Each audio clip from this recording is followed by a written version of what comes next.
Hey, how's it going? Welcome into Irish NFL show. It is Tuesday night, 10 o'clock, 2 minutes past 10, joined by Colin Cronin, Brian O'Leary, and depending upon the guest and day of the week, potentially Mark Cockerell as well. How are we doing? Very well. I think, given what the Broncos have been at today, I am very well. I thought today would be busier. I don't think it's turned out like the chaos that we saw last night and throughout the night when we woke up this morning with a number of deals done. But some still interesting storylines today. What I've learned in the NFL is that you might have a view on a certain deal when it's not related to your team, but when your team's involved, people tend to change their thoughts on things. Yeah, it's been obviously very quiet today in regards to yesterday. I've got a feeling the next few days are going to be busy. Well, busy for us anyway. Paddy's Day, it's going to be good crack. But I think the one thing I wanted to say last night, I didn't really get a chance to say it. I think that the Deshaun Watson thing is going to take a few days, boys. I don't think it'll be done before the end of the week. Personally, maybe what will happen is we'll wake up tomorrow morning now and he'll be signed. Do you want to start with the overnight stuff, boys? Colin, you woke up this morning and anything tickled your fancy last night? There was a few deals at like 1 a.m. to 3 a.m. and then it just sort of seemed to stop. Well, I suppose, obviously it's close to home, but the Broncos bringing in Jones from the Niners, I think is a big move. When I initially woke up, I had seen kind of chatter, and I thought he'd gone to the Chargers, and I thought the Chargers had solved their run issue, but no, I think it'll, given the Broncos, Shelby Harris moved in the trade.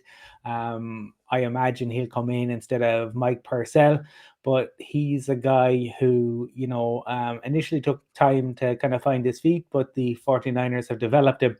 And I suppose one of the things that's probably interesting about that move, and just the news kind of came out just before we've gone live, is around compensatory picks, because the Rams all of a sudden, who, everyone, we joke about how the Rams, don't have many picks. Well, they now have 8 picks in the draft because of the compensatory picks.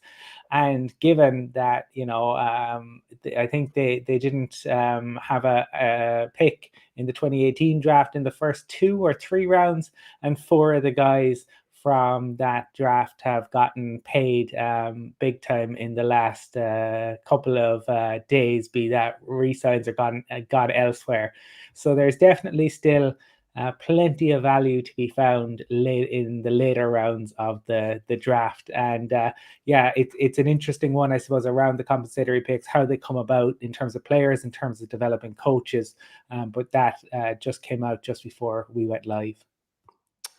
And well, as we were wrapping up last night, I kind of said about the fact that the Chargers have signed a defensive tackle who was quite a bright spot for the Giants. And during the night, Sebastian Joseph Day, who was with the Rams and played in the exact same stadium, is essentially swapping dressing rooms there to sign for the Chargers, which is another defensive tackle. So again, to Colin's point, they're certainly looking to resolve that issue around stopping the run. You're talking about Broncos' selfish point of view last night. Giants made some signings on the offensive line, 2 solid ones, one in particular from the Colts, who's been probably the second best guy that they've had behind Nelson. So to see him come in was good. And kind of joke with Colin today where Dave Gettleman was 10 years Giants GM, took 5 years for him to sign players in August before season starts. Our new GM has signed 3 offensive line guys in the space of 48 hours, which is good to see. The Rodgers contract today, I'm sure will come to tuck me back. We knew it was going to cripple them, and probably explains why a lot of work has been done, which we touched on yesterday, around how many players are trying to get recontracted and out the door because they knew the enormity of that contract was coming today, and it's been confirmed since how significant that contract is. But I believe we'll come to it, and we'll come to the Deshaun Watson stuff as well, Michael. Indeed. We are presented by Trust Gaming. We're also presented by the Aer College Football Classic, which is this August in Dublin.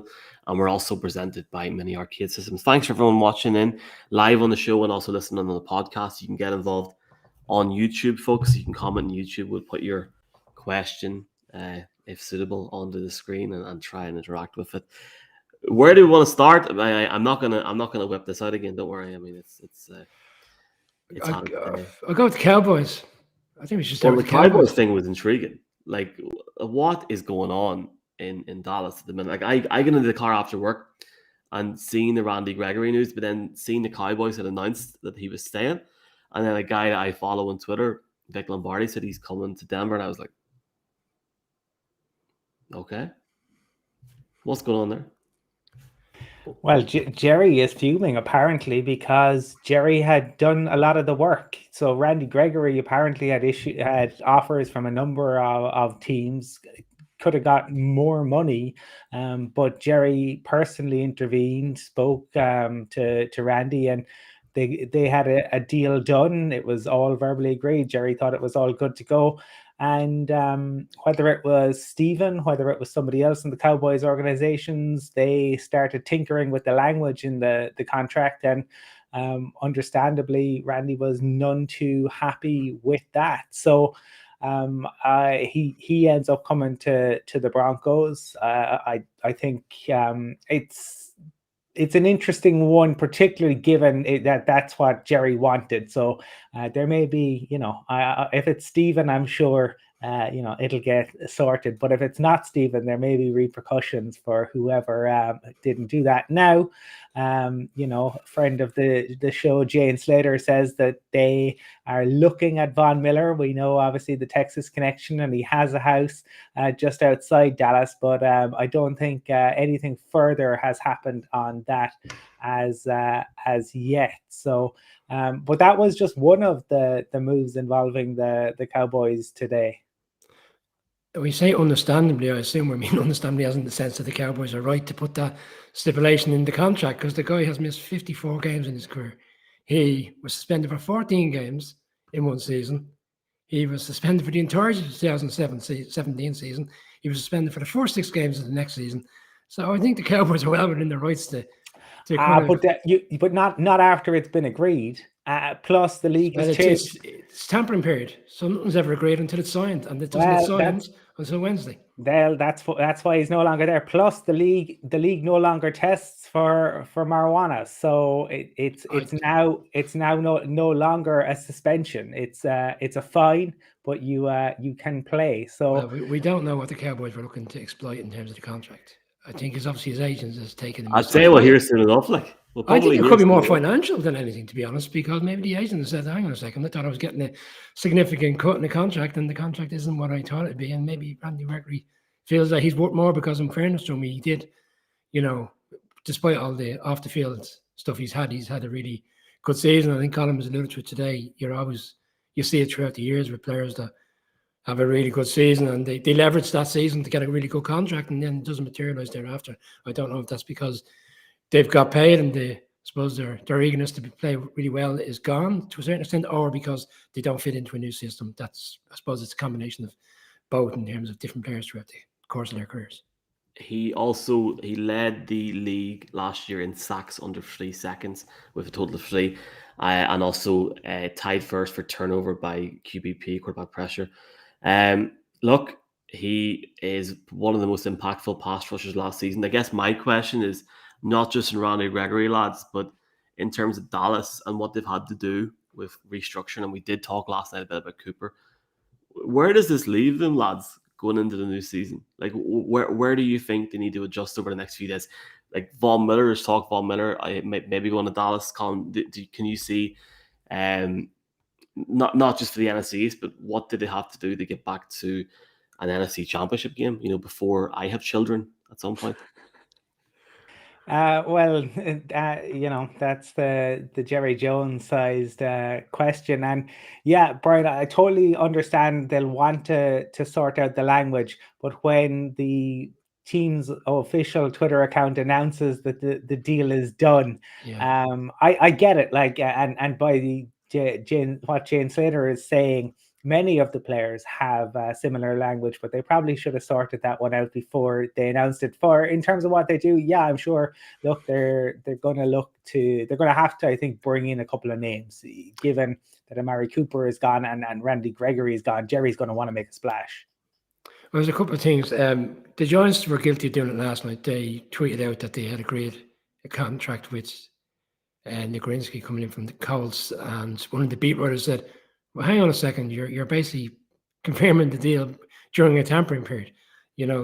So we're pretty much saying the same thing. Cowboys have done the same today. That's the danger of doing these deals, I suppose, within the 48 hours before it's officially the free agency period. For the Cowboys, I joked with Fred, who's a big Cowboys fan, he follows the show. Inadvertently, everybody seems to be doing the Giants favors over the past 48 hours, maybe with the exception of the Eagles within the division. Like, you heard Collie and Wolf's reaction last night to Wentz coming back, and the Cowboys they lost Williams today, who was a significant offensive line player. He's gone to the Dolphins. We touched on Cooper. Wilson, who we didn't really get into last night, was quite a decent wide receiver for them. He's gone to the Dolphins as well. And we've got Randy Gregory. The Miller deal to me he's a really good player and he's just won a Super Bowl. It strikes me of a bit of a panic situation in the way, like, he's kind of the top guy on the list, so let's go and get him. Does he actually fit into what they want to do defensively? That will come to fruition in the long run. And then it looks like Lyle Collins is going to be traded to the Patriots. It's come out in the past hour and a half that he looks like he's going over to Foxborough. So, like, they've lost a lot of players in a short space of time. And and Cowboys fans will know better than me and yourselves, but do they have the draft capital to, replace those players quickly? And yourself with players coming in, some will strike it hot very quickly, some won't.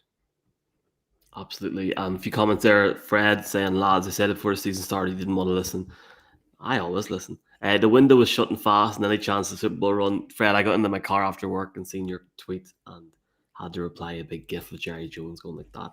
Thank you for the pick.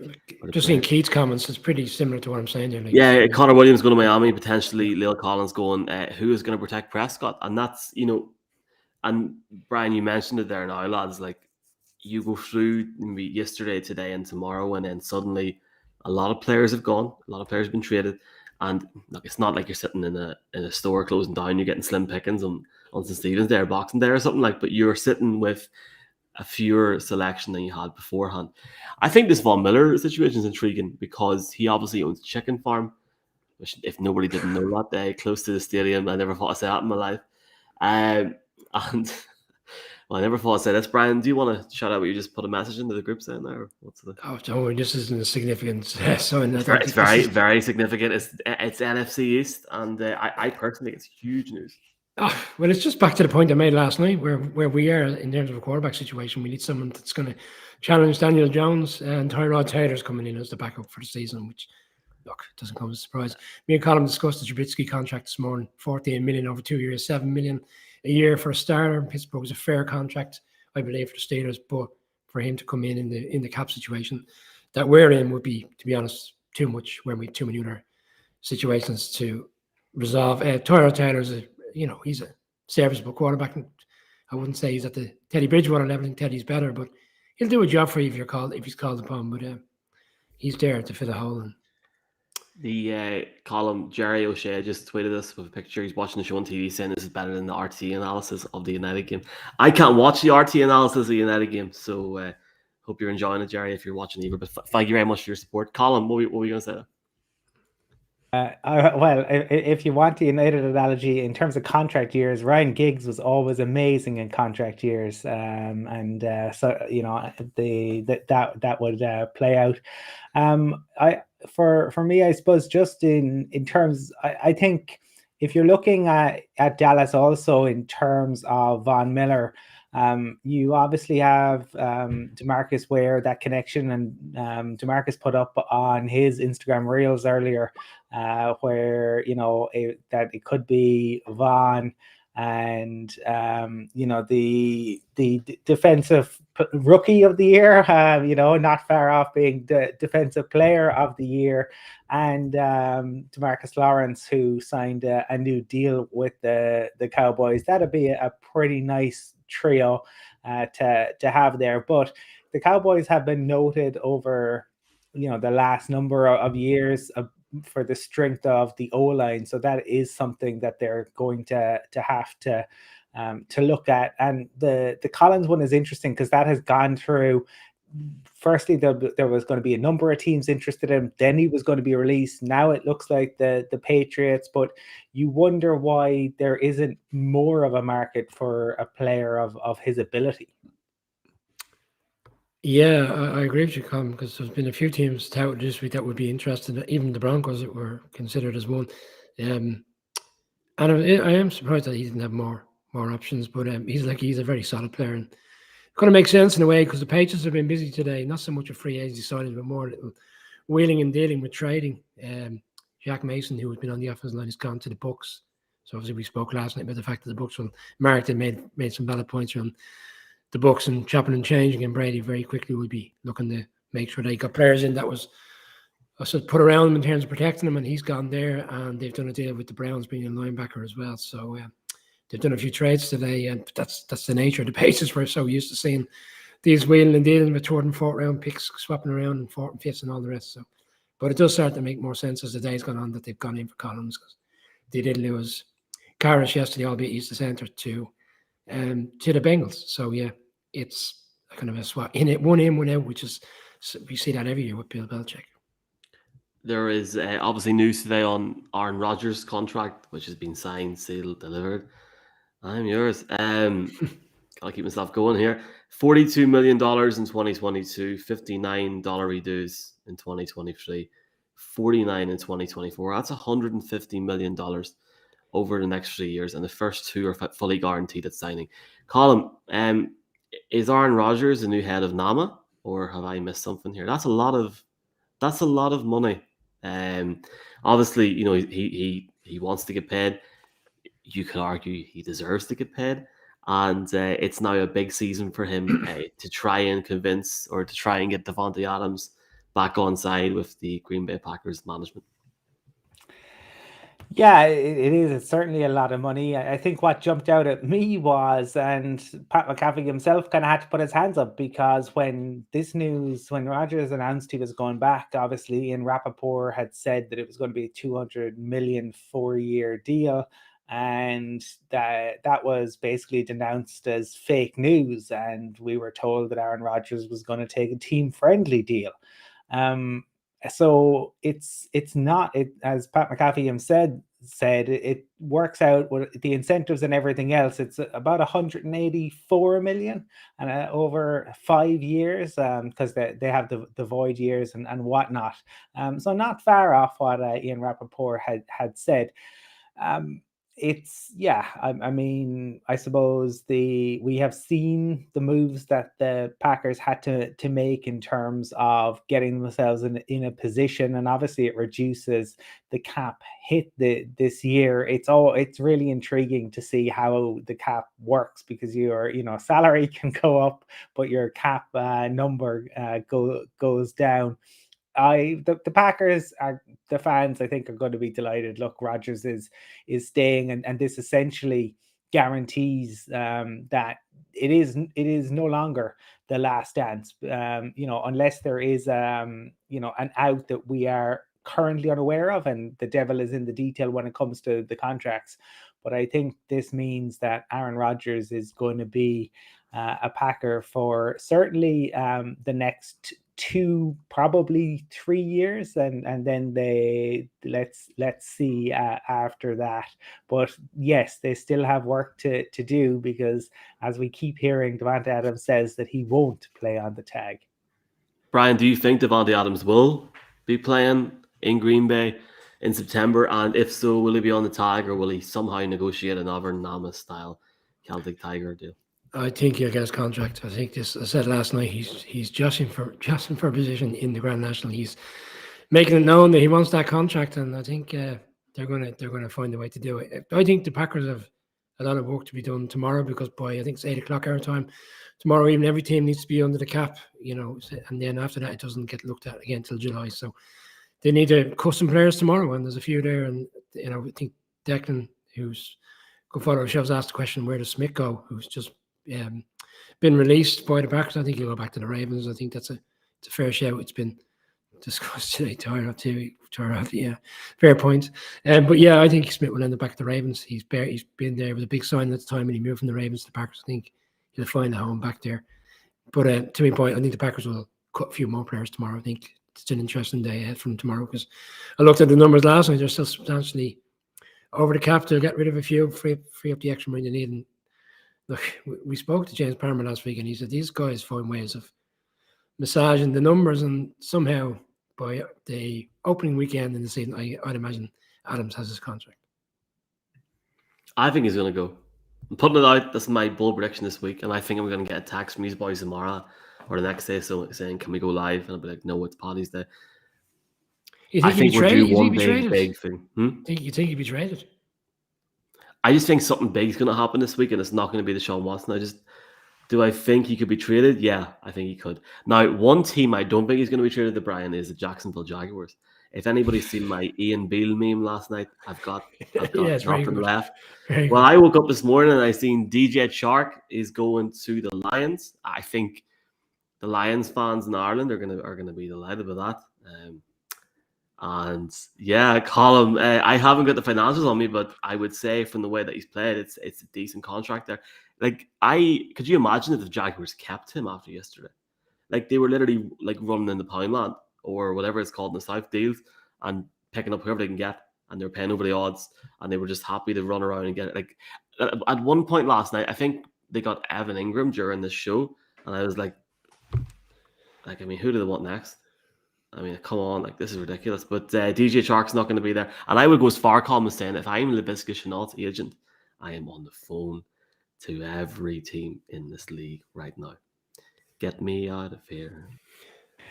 Well, we talked about it a little bit yesterday. I just think it's a Jacksonville tax essentially, that you have to overpay to get guys to go there, and it's very difficult to get elite talent to go to a franchise that has struggled. They have the AFC Championship game that they probably should have won, but they didn't win it.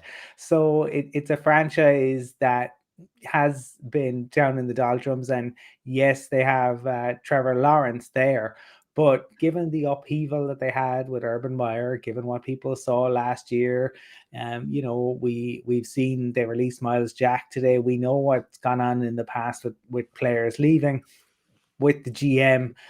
While you may be saying Shenault is going to want his agent to pick it up to find a way out, I think there'll be plenty of agents that might be saying to their guys, you might get a bit of extra money there, but that might not be the best option. Now, Doug Peterson can change the perception, but it's very difficult to turn that around and to really kind of sell it to people in terms of that they can turn around, because you're looking at it, and whilst the division isn't very, very strong, and given the issue obviously that the Colts have, you're still looking at the Titans and saying they are firm favorites. So it's not like there's a clear path if players decide they go to the Jags that we can make a real playoff run. So I think that's why they're throwing it out there. But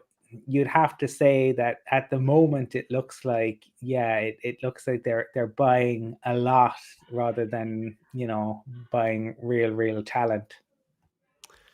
I still think there's a little bit in there, the fact that, and you touched on there on Doug Peterson, the fact that he's won a Super Bowl. I know he's had a year off and he had a difficult last season with the Eagles, and there was a whole fiasco around the changing of quarterbacks in the last game of the season, but he's still won a Super Bowl. He's still beating the Patriots. Like Evan Ingram going there and Char from Washington kind of struck me as he knows players within the division he's been playing against. He's been dealing with teams and players, so he's looked at players and he knows good players on the opposition, and he's taken them in straight away. But yeah, like the Cork one still, even today I looked at it again, it's staggering.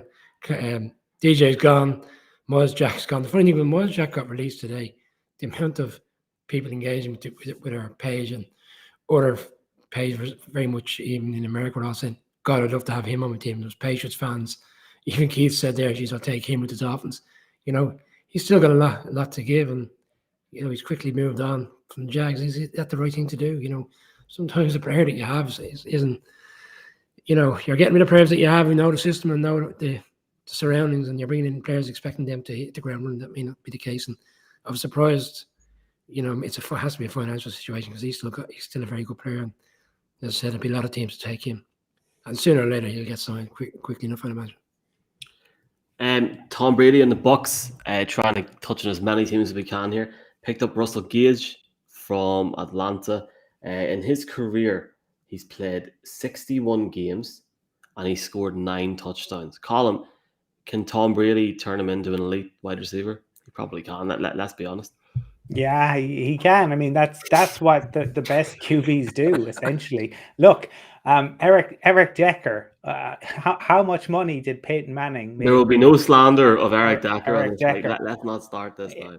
Very handsome man, but when it came to catching the football, very glad he was catching it for Tom Brady and from Peyton, and Tom Brady does the same thing, and Aaron Rodgers has done the same thing. The best QBs make those around them look better, and particularly obviously when it comes to tight ends and wide receivers.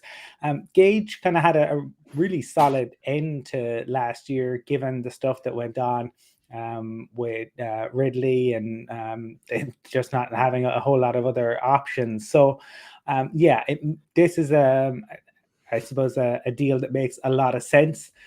He seems like a much more stable character that the Bucks are bringing in. I don't think it will be quite as temperamental as it was with Antonio Brown. And I saw his tweet about the move. He seemed pretty pleased about it. And in fairness, he got a character reference from our friend D. Orlando, who said that he always found him fantastic to deal with. So sounds like the Bucks and Brady are going to be pretty pleased to bring in a guy who maybe flies under the radar a little bit up to now. So let's see what 2022 looks for him. Yeah, Colin's made a very good point there. Like the last back end of the season when the Falcons were struggling, Gage was quite significant in the sense that other teams were kind of focused on Cordell Patterson and Kyle Pitts, and Gage benefit from that. And when he did, he looked like a really good explosive wide receiver. And like we said last night, with Antonio Brown gone from the Bucks, they will look to find another player that can fit into the system. He's in the division. It's not a big move, location wise, and it's an under the radar signing, but it'll be an efficient sign. It'll suit the Bucks. And like when you look at his yards per reception kind of average, and as I said, he hasn't played a huge number of games, but like he averages over 10 yards per reception. That's pretty significant, and he'll certainly be a weapon in their arsenal. He's quite similar to Ridley in a way. He's explosive after the catch. The yak, as they call it, yards after the catch, and takes short pass and he turns it into 20, 15, 20-yard gains. Like he got the Falcons out of some holes towards the end of the season. It's a good sign, and it's not an expensive one either. So it suits them down to the ground. The Bucks lost an interesting one. They lost Whitehead today, who was quite predominant in the defense the year they went to the Super Bowl. He's gone to the Jets, which the Jets have made some smart moves over the past 24 hours as well. And the Bucks have also, I think they got Shaq Mason or the Cent. Yeah, they got Shaq Mason for the Patriots for a fifth round pick. It's been that sort of week, boys. I want to talk about quarterbacks. Is there anything else you want to talk about before we talk about quarterbacks, or do you just want to go in there? I think we're going to Sean Watson route now, are we? Well, yeah, like we're looking at the whole merry-go-round. I've seen tweets today, and somebody can shoot me down for this, but people talk about the Falcons. The Falcons are whispering contenders for Deshaun Watson. I seen Matt Ryan restructured his contract, but something tells me I don't know. I really do think, I said this, I think this Watson thing is going to take a while to be sorted out, and I understand teams are obviously dying to get people in. I mean, let's look at Deshaun Watson, Jimmy G, Colin. We haven't got a show again this Sunday. Do you think either of them will be traded before Sunday, and to whom right now? I'm going to say Jimmy G to Indianapolis and Deshaun not traded by Sunday. How wrong can I be? Very wrong. Well, I think the Jimmy G to the Colts is probably looks the most likely. Obviously, if the Falcons were to bring in Watson, then would that mean that Matt Ryan goes to the Texans, or would that mean that they look to deal him elsewhere? I suppose on the Jimmy G thing, it's really how much of a market is there for him, and what can the 49ers get now?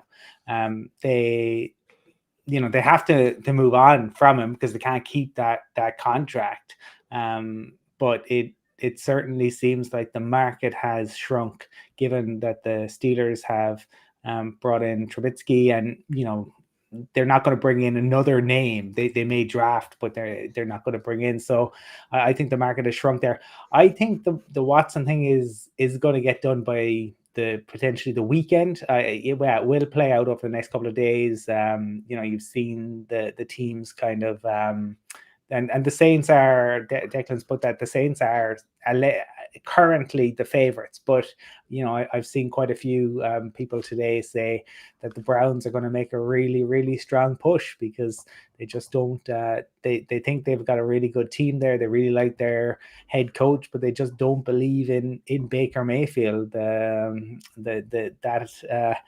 I suppose that relationship has fallen apart. And given that they have made such a play, how do you go back to Mayfield now? I think it'll be very difficult. I do think it will get, because the Texans want to move on from it until the next tragedy that befalls that franchise.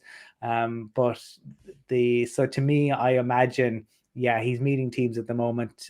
He has the no trade clause.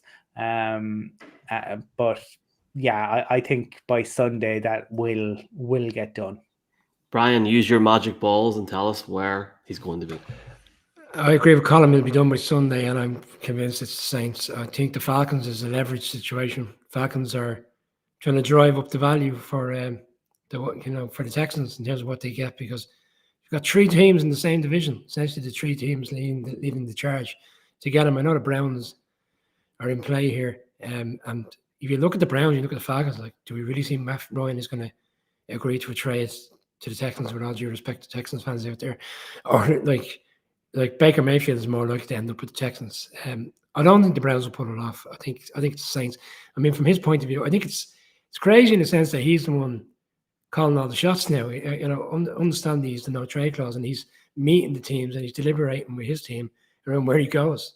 I mean, after the year he's had to be in that position, it's kind of mind blowing. But I think he'll take his time. But I think inevitably in the end, if he looks at all three teams, including the Browns, I think the Saints, bearing in mind they were one game away from being in the playoffs with by and large a run-of-the-mill quarterback in James Winston until he got injured. Then they had Trevor Siemian come in. They were essentially playing with their wild card option in Tayven Hill, and they still were nearly one quarter away from being in the playoffs. I think he would look at that and recognise that they are still a strong side, and if they get him, would certainly be giving the Bucs a run for the money in the division. So for me, he'll be there. And the Jimmy G thing, or what I would call it, was he's just had an operation and he's not going to be thrown again for 12 weeks. And I know he's not a rookie, so it's not a case of him having to go off and do any pro days or prove himself, but it's still something that the teams will take into consideration, that right now they don't know his health and how he will become June, July. Imagine he'd be fine, but I think they'll hold off, and that's probably one that might get done around draft time. But I do think it'll be the Colts. I don't think Arthur Blank would treat someone like Matt Ryan in the sense of bringing in Deshaun Watson and just letting Matt Ryan get traded somewhere. I think he'll let Matt Ryan run it out, whether it's this year and then that's it, or whatever way they want to do it. I just think they clearly have a lot of respect for Matt Ryan and his family in Atlanta. So even though it's a business, I just don't think that's going to happen. I'm leaning towards the Saints at the minute. Obviously, it would be great for us with London and stuff, but it would be intriguing, and it would be like watching Harry Potter to see how the Saints get the cap down to get him in. Intrigued to see. I think the reason Deshaun Watson is meeting teams on his own accord is because the sheer lack of top end quality at this position is staggering at the minute in this league, and teams are panicking.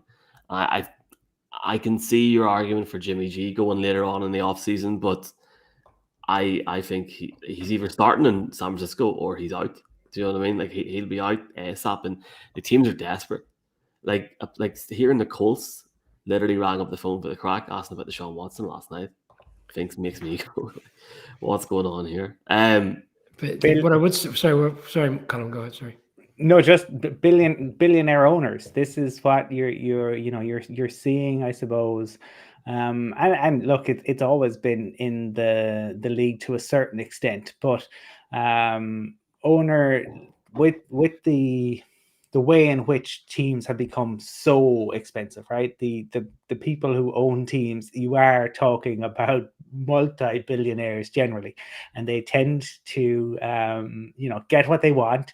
And Jim Irsay wanted Carson Wentz out, so Carson Wentz was no longer there. Jim Irsay, thought, why not look to bring Deshaun in? You see similar sort of thing, I suppose, in relation to the Panthers. I mean, their owner is a guy who's made his money as a hedge fund guy, so he's just going to run the numbers and look at what's best there. So I think it could be very interesting to see, in which we're so used to maybe the Jerry Jones kind of show over the last couple of decades, or nearly 3 decades now. But maybe we'll see more of this in terms of owners doing videos, communicating with fans on Twitter, and getting very, very involved in the day-to-day operations of their teams. I was just going to say on the Texans, like we're saying that and Colin was right, they obviously want to move on with the situation. It's dragged on for the bones of a year. They want to move on and move ahead with their plans for the draft and whatever they've got left in terms of free agent, but they're not going to trade him within the division. Like it's very clear. It's pretty much essentially you're going to the NFC, and your one is your oyster on that side in terms of who's coming for you, but you ain't going to a team in the division, which is admirable in a way, because they're not going to be challenging, but they're certainly not going to allow him to be. They don't want to see him twice a year. They probably see him once every 4 years with the way the schedule works. But no, you're not getting. It doesn't matter where we are in division. You ain't going somewhere else in division, which is good because they still have their morals around. They want to be competitive within the division. Let's look at just some players that are still available, because we're not back to Sunday again, and I'm sure loads of stuff's going to happen. Just before we do that, there, Chris saying Colin Kaepernick trading of Tyler Lockett, #Seahawks, and the big emoji. I hope that you get the quarterback you want. That was an interesting one, and just on kind of in terms of what fresh. We thought, well, yeah, but more the Watson turning down the Seahawks. So that they obviously, that may have featured in their thinking in terms of Russell Wilson, that they would have a run at Watson, but he shut that one down pretty quick. So did they now look at the market and say, are we just going to run it with a draft, or do they look to bring somebody else in? But it will be fascinating to see if they go the draft route. 70-year-old Pete Carroll telling stories to this new young rookie QB who comes in. I can't wait to have Pete in the show, Brian. Pete will be on the show in a few weeks, so I can't wait for Brian. Colin might take the night off. Here, you're going to look at like the free agents still available. Well, obviously, I just one think that really stands out. It's crazy in a way, because we lead up to free agency and fans like kind of scrutinise the players that are available and who are the top ranked guys. Like Terran Armstrong from the Saints, he's obviously holding fire for significant money and hasn't materialised so far. Allen Robinson, who last year was the number one wide receiver, potentially obviously got tagged. Nothing so far. Honey Badger, who he's still got a lot to offer. It was clear last night after seeing Reed come in from the Texans to the Chiefs, and then obviously the Chiefs will lost more to the 49ers, which is go for the 49ers because they seem to be losing a lot of players over the past 48 hours. But you've got those players. You touched on Von Miller. The players that we all felt would get snapped up quickly are still hanging around, and there's quite a few there on the list that are, and imagine over the course of the week, as you say, we're not coming back till Sunday. By Sunday, they might have found a home, but it's funny because the guys you expect to get snapped quickly doesn't necessarily be the case straight away. Well, there will definitely be no special Paddy's Day show. We have a Paddy's Day show, which we'll share again on Paddy's Day, which is great crack. I don't know if you mentioned him there now, Brian. It's been a long day. OBJ, I'm going to play roulette and say he stays in LA. I think he'll stay in LA. I genuinely think he's in the perfect market. You seen it, lads, a few weeks ago. Where is he going to go? I mean, he's not going back to Cleveland, so who wants him and who wants his dad? No one. He's also coming off a serious injury, which he got in the Super Bowl. So, like, the Rams doctors right now are probably the ones who are doing the medical stuff. I think he does. Why would he want to move on from there? I know if we may not consider him the favourites for the Super Bowl next year, but they'll be challenging, and he's in a good spot, and he benefited really well towards the back end of the season. So for me, it's a given that he's gone back. Where Vaughn is a bit touch and go, and it's not against the runs, possibility he goes back. I always felt Odell Beckham was more likely to be back than Vaughn. Yeah, Colin, I'd like to see Vaughn back in Denver. We'll see what happens. I don't want to say anything or jinx it over the next few days. Here, Brian mentioned the Rams there. Now, Andrew Whitworth retired today, which was expected. Colin, I think the Rams can be challenging. I mean, like the NFC at the minute is interesting. Like, I mean, they can. We've seen teams like our team in the 90s go and win it 2 years in a row. It can be done. It's just how they get that mix of players over the next few weeks. But obviously, with Whitworth retiring today, there's a gap they have to fill. Yeah, and I think the thing about Whitworth going is you've got to fill the gap in his play because he was a very good player, but also that leadership gap. I mean, this is a Walter Payton Man of the Year award winner. This is a guy who commanded enormous respect in the locker room. And, I think every team, you can look at it and see, who the influential players are. For the Broncos, I keep going back to they never replaced DeMarcus Ware, and I think that had a huge impact. I think Honey Badger leaving the Chiefs, it's going to be interesting. Obviously, they brought in a really, really good safety, but he was the kind of heartbeat of that defense. So who's going to take that over? That I think is going to be interesting. And Bobby Wagner obviously moving on from the Hawks. They've got to kind of find another leader there. So I suppose the other one that's and Brian is right. Like, we all think beforehand, oh, these are big names, but a lot of teams are going to look at like, what age are they? Are they on the up or are they on the down? And are you willing to take the risk? Stephon Gilmore. There's a guy who, was like this time last year, it was talk of all sorts of money that he might make. And then when he went to the Panthers, it just never really worked out. And I'm interested to see what kind of money he can command this off season. That's definitely one to keep an eye on. And an amusing kind of interlude is shots fired between the Saints and the Falcons, because Jeff Duncan, who we've had on the show, tweeted in relation to Deshaun Watson and the battle for them, and the fact that if the Falcons were able to get him ahead of the Saints, that it would ramp up the Saints-Falcons rivalry even more for these next few years. And Sean Payton replied within about 90 seconds saying, "Rivalry? ? So even though Sean is no longer the head coach, he is enjoying poking fun at the Falcons. So we want Orlando and Jeff Duncan to get in the ring and battle it out. One of them might end up Thursday night football special at some point in November, probably. The Gilmore one is interesting, and I've been keeping an eye on it because a lot of talk. James Bradbury obviously is going to get traded from the Giants at some stage, and it's a domino situation. So a lot of people feel that once Gilmore goes, some other team who's looking for a cornerback will step in and make that trade. But look, we might see more over the course of the next 24 hours before it actually begins, which is essentially free agency officially begins at 8 o'clock Irish time tomorrow evening. So still a bit to be done this week. Yes, it hasn't really been a frenzy sort of day. Like it's been quite chill today, which is nice because yesterday was bananas. Bananas. I thought today, I really thought today was going to be crazy.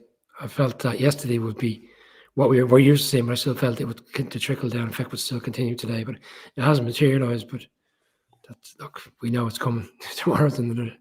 If we maybe pick one more topic, lads, before we bounce on, or if you have another topic, go on ahead. I mean, I've literally nowhere to go. I'm at home. I'm going to go on Christian McCaffrey. there was a lot of talk last week about Deshaun Watson, like, this is why this is so intriguing. Like last week we were saying about Russell Wilson, you get 2 firsts, 2 seconds, 2 year sort of hit.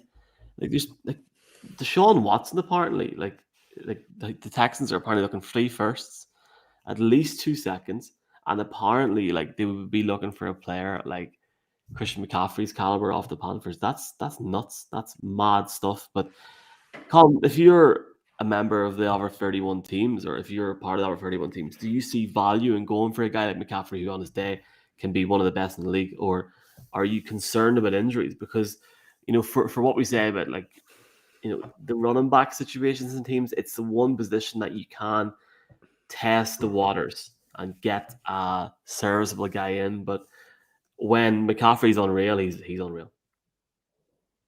He is. He's an exceptionally talented player, and he can make magic happen. But the problem is, if you have a huge amount of money tied up in him and he can't play, that's a huge problem. I mean, you're talking about a guy who over the past 2 seasons has played 10 games out of 33. So he's missed 2/3 of those, and I think it's very harsh. But I think when it comes to paying running backs that second contract, you need to be very conscious of it. Derrick Henry, as we've discussed previously, didn't play a whole lot for his first couple of years in the league, so he didn't have maybe as many miles on the clock in the NFL. Now I know obviously you play high school, you play college, but it's different when you get hit, and the amount of hits that a running back has to take. So durability, there's only one Frank Gore, so I would, I mean, maybe somebody's willing to take a risk because of what he can be capable of, but it would be a huge concern to me, given the quality that comes through in the draft every single year and what rookie running backs are capable of, and in a league that does everything it can to make things easier for the quarterbacks. It is very difficult for running backs to get paid for that second and third time. There's Marty. What would Marty think of the McCaffrey deal?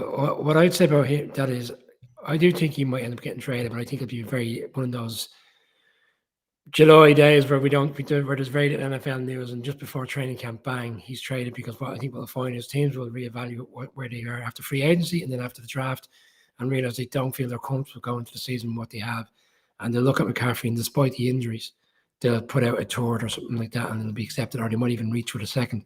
But that to me strikes as a team of, I wouldn't put them at the same level, but we touched on it last week. Like Sony Michel went to the Rams very, very late in the summer because essentially, they had the injury. The running back Akers got injured. He had the ACL, and he looked like he was gone for the season. Came back, won a Super Bowl, but they made that deal. And I think what you might find is some team that has an injury that they didn't expect will make that deal. And I think it's a similar scenario with Saquon Barkley. They're quite similar in a way. Similar. They came into the league at similar time. A lot of injuries. A lot was expected of them.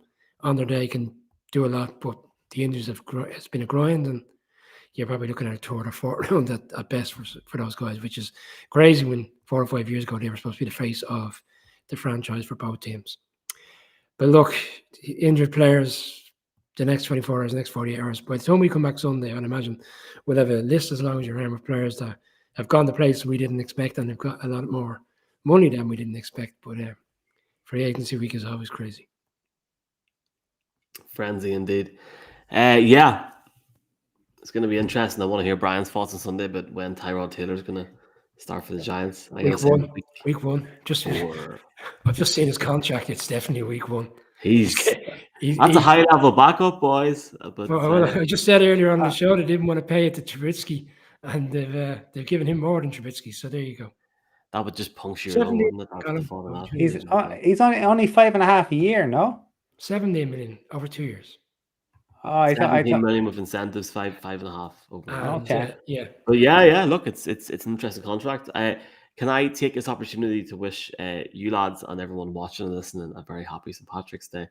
Take care of yourselves and don't do anything I wouldn't do, and have a very safe and blessed day. We all know the significance of this St. Patrick's Day because we couldn't leave the house the last 2 years. For anyone wondering why we done this every day of the week last year for Frenzy, it's because we had nowhere to go. But now I'm realizing, boys, this is hard work talking about these guys. It's been good cracked over the last couple of days.